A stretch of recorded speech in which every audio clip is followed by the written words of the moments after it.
इस सब पर चर्चा करते नसरीन बानो हमारे साथ जुड़ी हैं, मेयर हैं मालेगांव की, और आसिफ शेख अध्यक्ष हैं इस्लाम पार्टी के, वो इस्लाम पार्टी जिससे नसरीन बानो ताल्लुक रखती हैं। नसरीन जी, सबसे पहले तो स्वागत है आपका, और आसिफ जी आपका भी स्वागत है। आपको बहुत बधाई कि आपकी पार्टी यहाँ पर जीत गई और आप मालेगांव की बुरखे वाली पहली मेयर बन गई हैं।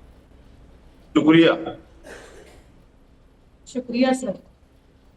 अच्छा नसरीन, ये जो पहचान को लेकर सियासत हो रही है, इस पर आपका टेक हम यहाँ पर जानना चाहेंगे। आप इस बात से खुश हैं कि आपको यहाँ पर बुरखे वाली मेयर के तौर पर पहचाना जा रहा है, या आपको लगता है कि आपके नाम, आपके काम से लोगों को पहचानना चाहिए? अल्हम्दुलिल्लाह, मैं बहुत खुश हूँ कि मैं बुर्का पोश खातून हूँ। अच्छा आसिफ जी, आपसे मैं यहाँ पर सवाल पूछना चाहूंगा इसको लेकर। देखिए, आपकी पार्टी अभी नई नई पार्टी है, 2 साल पुरानी है, चुनाव आप लड़ते हैं, आपकी पार्टी जीतती है, मेयर आपका बनता है, लेकिन उसका क्रेडिट AIMIM बाहर वहां पर ले रही है कि देखिए हमने कहा था बुरखे वाली मेयर बनेगी और वो बन गई। हमारा इस्लाम पार्टी ने पहला म्युनिसिपल कॉर्पोरेशन मालेगांव में हमने लड़ा और 35 सीट मालेगांव शहर की आवाम ने चुन कर दी, और हमारे 35 कॉर्पोरेटर जो पार्षद चुनकर आए हैं उसमें 3 हिंदू भाई भी चुनकर आए हैं। ये बात आपको समझना है। 3 हिंदू भाई चुनकर आए हैं और हमने मेयर बनाया। इस पे राजनीति या सियासत नहीं होना चाहिए कि कौन बुर्का पहनता है, कौन हिजाब पहनता है। ये हमारे गंगा जमुना तहजीब है हमारे मुल्क की, कि अगर कोई घूंघट भी डालता है, हमारी हिंदू बहनें, मुस्लिम जो हमारी बहनें हैं वो बुर्का भी लगाती है, हिजाब भी पहनती है। ये हमारे मुल्क की तहजीब है और इसके ऊपर सियासत, बुर्का या नहीं बुर्का पहनने वाली के ऊपर सियासत नहीं होना चाहिए, नंबर 1। नंबर 2, जो एमआईएम पार्टी है, जो एमआईएम पार्टी है वो इसका क्रेडिट लेना नहीं चाहिए, क्योंकि एमआईएम को कोई भी हक नहीं है कि इस्लाम पार्टी का मेयर, जो मेयर बनी है नसरीन शेख, वो बुर्का पहनती है और वो क्रेडिट ले रहे हैं, उनको कोई हक नहीं बनता। उसकी बुनियादी वजह यह है कि एमआईएम की पूरी कोशिश थी कि महाराष्ट्र में और मालेगांव शहर के अंदर वो शिवसेना पार्टी का मेयर बनाने के लिए जा रहे हैं।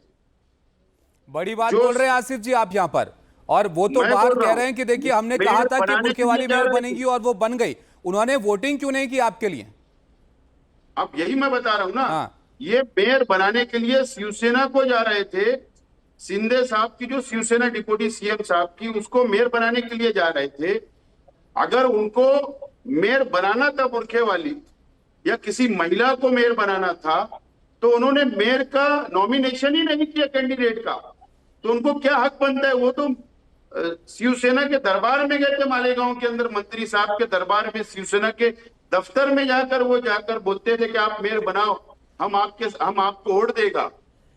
इस तरीके की बातें उनको हक नहीं है, उसके ऊपर राजनीति करने का, सियासत करने का उनको हक नहीं है। उन्होंने मेयर का कैंडिडेट ही नहीं उतारा था, वो तो शिवसेना को मेयर बनाने के लिए जा रहे थे। अच्छा एक बात और बताइए आसिफ जी, यहाँ पर अब नसरीन बानो शेख को मेयर यहाँ पर चुना गया है, तो क्या वो इसलिए कि वो बुर्का पहनती हैं या इसके पीछे और कोई वजह है? एक बात आप समझ लीजिए। हाँ, इस्लाम पार्टी से पहले हम कांग्रेस पार्टी में थे और मेरी वालदा भी बुर्का पहनती है। हमने इससे पहले, मेरी वालदा भी मेयर थी, तो हमारा बुर्का पहने या नहीं पहनने वाली, इस पे हम यकीन नहीं रखते। हाँ, लेकिन हमको फक्र है कि हमारे मुल्क की संस्कृति जो है, जो अभी तहजीब है, उसके लिए हम मुस्लिम समाज के अंदर बुर्का पहनते हैं, ये हमें फक्र है। नसरीन बानो मेयर है मालेगांव की, तो नसरीन बानो के लिए एजेंडे में क्या होगा मालेगांव के लिए? क्या आप मुस्लिमों के हक के लिए यहाँ पर काम करेंगी या सबके हक के लिए काम करेंगी? क्योंकि आइडेंटिटी बहुत महत्वपूर्ण है नसरीन जी यहाँ पर, इस पर आप जरा बताइए। नहीं, मैं किसी एक समाज के लिए नहीं काम करती, मैं पूरे मुल्क के, पूरे मालेगांव के हिंदू, मुस्लिम, हर समाज से ताल्लुक रखने वाले भाई बहनों के लिए मैं काम करती हूँ। मेरा हिजाब ये नहीं सिखाता, मेरा मजहब ये नहीं सिखाता कि आप हिजाब में आए तो मुस्लिम महिलाओं के लिए, मुस्लिम लोगों के लिए ही काम करेंगे, ऐसा नहीं है। मेरे 3 भाई गैर मुस्लिम हैं। मैं इन सब के साथ मिलकर काम करना चाहती हूँ। बहुत शुक्रिया आसिफ जी आपका और नसरीन बानो आपका हमारे साथ जुड़ने के लिए।